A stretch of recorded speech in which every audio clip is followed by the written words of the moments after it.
The rule of thirds is one of the most powerful rules of composition there is, and that's because it's simple and easy to use. It works like this.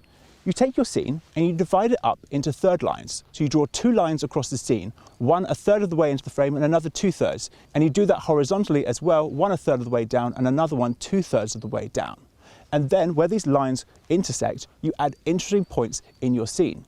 And you can also line up different parts of your frame with these lines. The result is you open up your composition, and instead of placing the most important part of the frame right bang in the center for people to look at, you invite them to explore the scene for longer and add depth and interest as they look through the scene to find the area where you've added the most interesting points of the frame. I'm going to do that now. With this church in the background, when I place it right in the middle of my frame, it's a nice enough photo, but it's not particularly interesting. I'm going to do it again, and I'm going to put it in the top right intersect point, and you'll see how much better this photograph is. It's a small adjustment, but a significant difference, and that's why the rule of thirds is one of the most popular rules of composition there is. Curves and leading lines are a very effective way of drawing a viewer's attention to a particular part of the frame. You can do this with man-made objects such as roads and paths and even houses, and you can also do this with natural scenery like tree lines, shorelines and rivers. With this simple compositional rule, you can add depth, interest and intrigue into the frame and invite the viewer to explore it for longer and towards a particular part of the frame.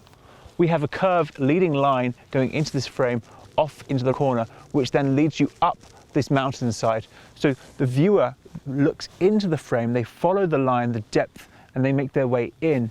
You're inviting them to follow this path through the scene, and that creates a much more dynamic image. Understanding how to use balance in composition is very important because every single photograph we capture has some form of balance. It could be pleasing and harmonious, or unfinished and unresolved, or anything in between. It's up to you to decide how you want to balance your photograph. Balance is decided by the visual weight of what's in your scene. Something with a heavier visual weight, like for example human eyes or writing or large objects or bright colours, will weigh down the invisible balance scale much more than something with a light visual weight. If you place the majority of the visual weight on the left-hand side of the scene, then the left-hand side of the scene will have a stronger visual weight, and as a result, the image will be unbalanced. Deciding how you want to balance the scene is entirely up to you. There is no right or wrong answer here, but it's important to understand the concept. And let me show you that now. I'm going to take a photo of a scene here. The sun is just setting. We have a big mountain in the background with some bright orange light on it.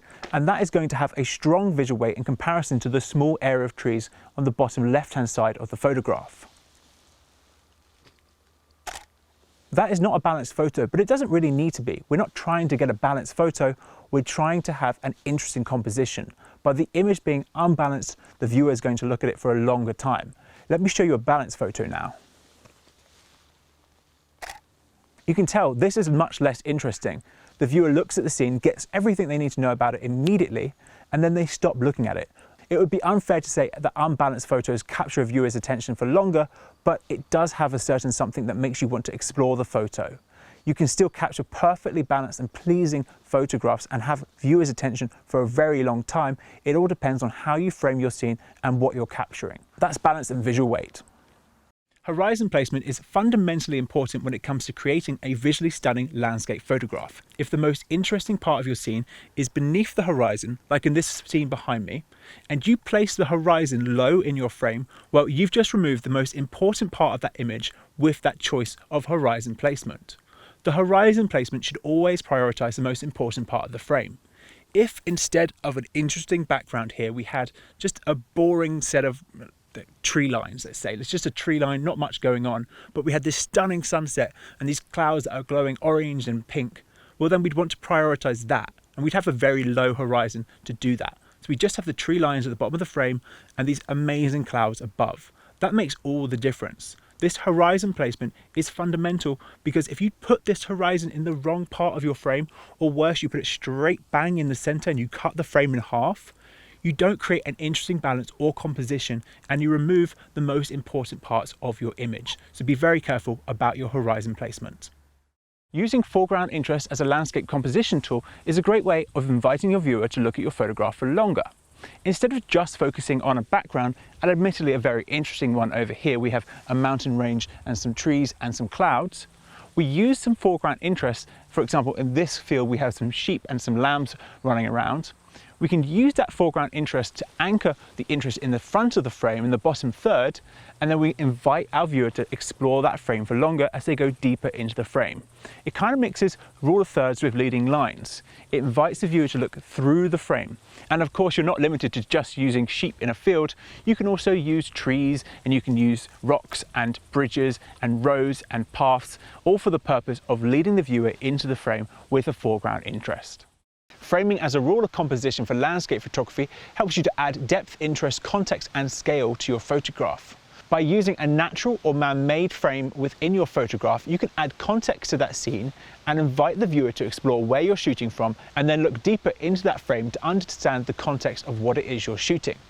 For example, behind me here we have a scene where the bridge is going over to the other side of the mountain. We have mountains in the background and we have a river that's running through it. But we've added a natural frame here of this branch that goes around the top and the trees at the side and the shrubs at the bottom. This allows the viewer to add context to understand where we're shooting from, and it invites them to look further into the frame. You can of course do this with man-made frames, for example, windows and doors and bridges and tunnels. However, I like to use a lot more natural frames in my landscape photography. It's really up to you though. Another frame that we like to use is a wide natural frame of a cave or an archway or some sort of rock formation. This is just one style of frame that you can add to your photograph. There is dozens of different things that you can use for your framing, but I will say that you should use this rule of composition sparingly, because if you overdo it, it will become abundantly obvious. It's not like the rule of thirds where it's going to have some sort of use in almost every photograph. This one should be used sparingly. Symmetry is one of the least used composition rules, and that's because it's very hard to find in nature. Think about it. Unless you're looking out over vast open plains or vast masses of sea, you don't typically see symmetry in a scene. I'm shooting out across the lake here to this island, and the island is actually pretty symmetrical, so I'm getting a very close to symmetric image. But we also have some of the background of the lake wrapping around, and the trees aren't even too. So it is quite hard to find symmetry in your frame, but it's not as strict as that. Really, when it comes to symmetry in landscape photography, what you're looking for is a perfectly balanced image. We're looking for equal visual weight on the left and right hand side of the frame. If you can get that and get a close to symmetrical image, you will have what is essentially symmetry. Oftentimes it will help to get closer or to use a telephoto lens to zoom in on a frame so you can remove some of these distractions and emphasize the symmetry more. And always look for lakes and reflections, because they will help to have immediate symmetry from the reflection to the lake.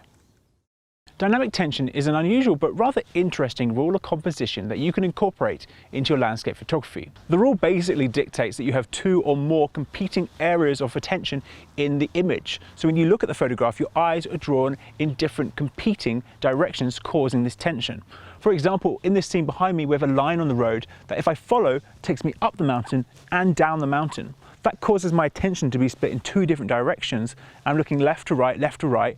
I naturally try to follow both of these lines at the same time, and that causes a dynamic tension. As I mentioned, this is an unusual and interesting rule of composition, but it is one I'd use sparingly. We don't typically want to add dynamic tension to our landscape photography, but it can be very powerful if it's used with the correct balance and the tension is eventually resolved within the image. The golden triangle is a powerful rule of composition based off of geometric shapes. The way it works is it divides up your frame with a diagonal line that goes either from the top left to the bottom right, or the top right to the bottom left. That line goes across the frame, and then you take two more lines that come from the opposing corners and meet that line in the middle at right angles. By doing this, you have 2 points across this diagonal line, and it's these areas that you want to overlay the interesting parts of your photograph. So in this photo in the background, for example, we have a beautiful little wooden hut and some cows in the foreground, and that overlays on the diagonal line while meeting that intersect point. It allows me to add depth and interest, open up the composition, and allow my viewer to explore the photograph for longer without noticing any very obvious composition rules.